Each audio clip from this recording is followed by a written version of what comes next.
دین کے اندر نئی نئی چیزیں نکال لی گئی، بدعات نکال لی گئی.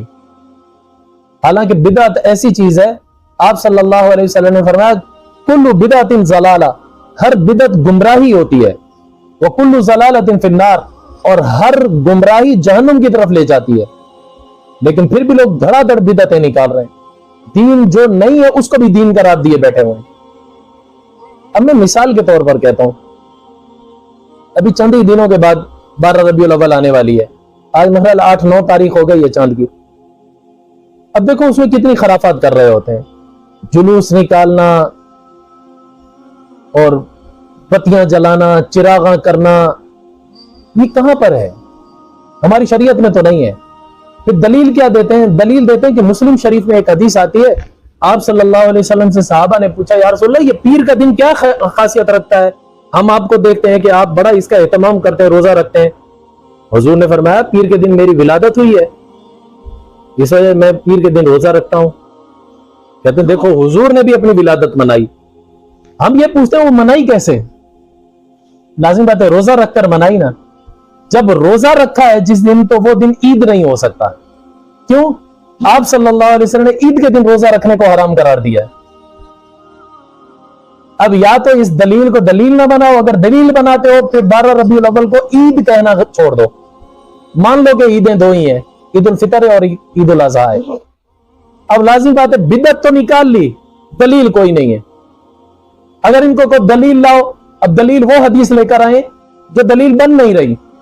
دیکھو آپ صلی اللہ علیہ وسلم روزہ رکھتے تھے نا، روزہ عید کے دن رکھنا حرام ہے. پھر مان لو یہ عید مت کہو، اس کو عید میلاد النبی مت کہو. میلاد کا انکار نہیں ہے. کوئی کافر ہی ہوگا جس کو نبی صلی اللہ علیہ وسلم کے آنے کی خوشی نہ ہوئی ہو. ہر مسلمان کو خوشی ہے، ہر مسلمان خوش ہے. بلکہ میں کہتا ہوں صرف 12 ربیع الاول نہیں، ہمارے لیے سارا سال کیا، ہماری ساری زندگی جو خوشیوں سے بھرپور ہے. کس وجہ سے؟ اللہ نے احسان کیا ہے، ہمیں رسول اللہ صلی اللہ علیہ وسلم کا امتی بنایا ہے.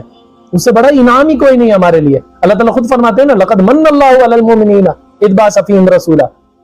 اللہ تعالیٰ نے ایمان والوں پر احسان کیا، ان کے اندر یہ رسول آخری رسول مبعوث کیا ہے. اس سے بڑا احسان اور کیا ہوگا؟ یہ تو احسان ایسا ہے کہ ہم سارا سال بھی شکر ادا کرتے رہیں، ہم حق نہیں ادا کر سکتے. لیکن اس کا یہ مطلب نہیں ہم بدعات کا راستہ اختیار کر لیں. اگر بدعات کا راستہ اختیار کرنا ہوتا تو آپ صلی اللہ علیہ وسلم فرماتے ہیں ہاں میں پیر کے دن پیدا ہوا ہوں لہذا میں منا رہا ہوں اس دن کو. صحابہ کو کہتے آپ بھی مناؤ، لیکن صحابہ نے تو نہیں منایا. حضور صلی اللہ علیہ وسلم پیر کے دن روزہ رکھ رہے، ابو بکر نہیں رکھ رہے، عمر نہیں رکھ رہے، عثمان نہیں رکھ رہے، علی نہیں رکھ رہے، عشرہ مبشرہ نہیں رکھ رہے رضوان اللہ تعالی علیہم اجمعین. کیا ہم ان سے زیادہ عقل مند ہو گئے؟ اب اگر کہو کہ نہیں روزہ رکھنا چاہیے پھر عید مت کہو اس دن کو. اگر عید کہو گے پھر حرام ہو جائے گا روزہ. دلیل نہیں بنے گی یہ حدیث ان کی. یہ جو دلیل بنانے کے لیے ایڑی چوٹی کا زور لگاتے ہیں دلیل نہیں بن سکتی. ماننا پڑے گا یا تو یہ عید نہیں ہے تب روزہ. پھر دوسری بات یہ ہے دیکھو نا اس حدیث میں کتنا ثابت ہوا آپ صلی اللہ علیہ وسلم ہر پیر کو روزہ رکھتے تھے. یہ عاشقان مصطفیٰ جو آج کل کے عاشق ہیں کیا یہ ہر پیر کو روزہ رکھتے ہیں؟ نہیں. پھر وہ دلیل بنی ہے پیر کے دن کی. آج 12 ربیع الاول کب آئے گی؟ ہفتے کے دن. پھر کیا کرو گے؟ جو دلیل تم بنا رہے ہو فٹ تو نہ ہوئی اس پر. پھر آپ صلی اللہ علیہ وسلم ہر ہفتے میں ہی روزہ رکھتے تھے اور آپ صرف 12 ربیع الاول کو کیوں منا رہے ہیں؟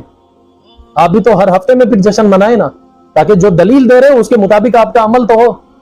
دلیل کچھ ہے عمل کچھ ہے. اسے پتہ چلا وہ دلیل نہیں بن سکتی. اور اس جشن منانے پر، اس طرح جلوس نکالنے پر، بتیاں لگانے پر، چراغاں کرنے پر کوئی دلیل لے آؤ. نہیں ہے دلیل.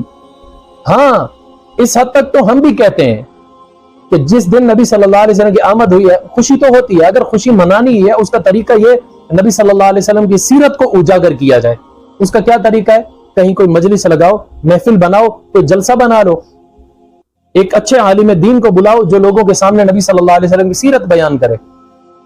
اس حد تک تو جائز ہے. یہ خرافات میں داخل نہیں ہے. یہ ایک دعوت کے زمرے میں بھی آ جائے گا. سمجھو کہ امر بالمعروف بھی ہو گیا، نہی عن المنکر بھی ہو گیا، نبی صلی اللہ علیہ وسلم کی سیرت بھی ہو گئی. اس حد تک تو گنجائش نکلتی ہے.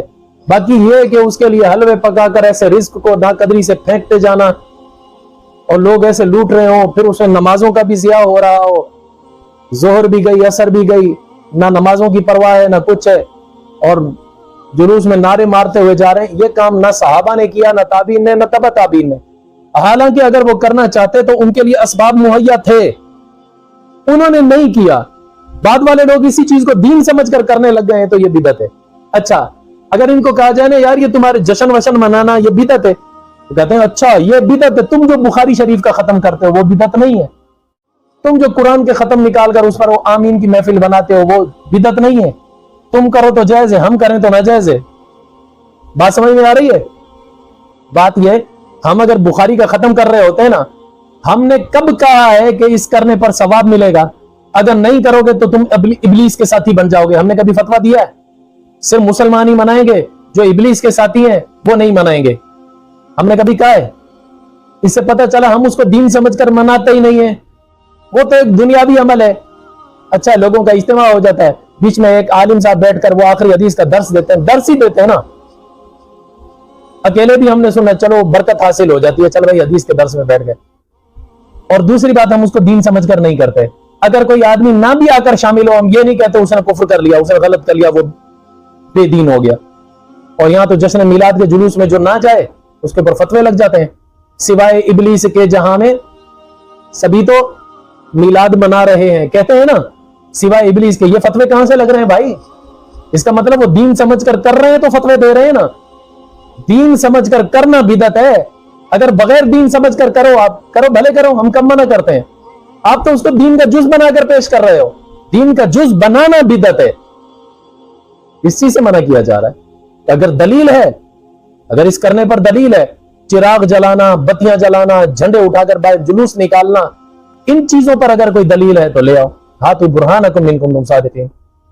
پھر کہتے ہیں کہ قرآن مجید میں آتا ہے اللہ تعالیٰ نے اپنی رحمت جو بھیجی آپ صلی اللہ علیہ وسلم کی شکل میں, اور ساتھ ہی فرمایا فَبِذَلِكَ فَلْيَفْرَحُوا, ایمان والوں کو چاہیے اس نعمت پر خوشی منائیں.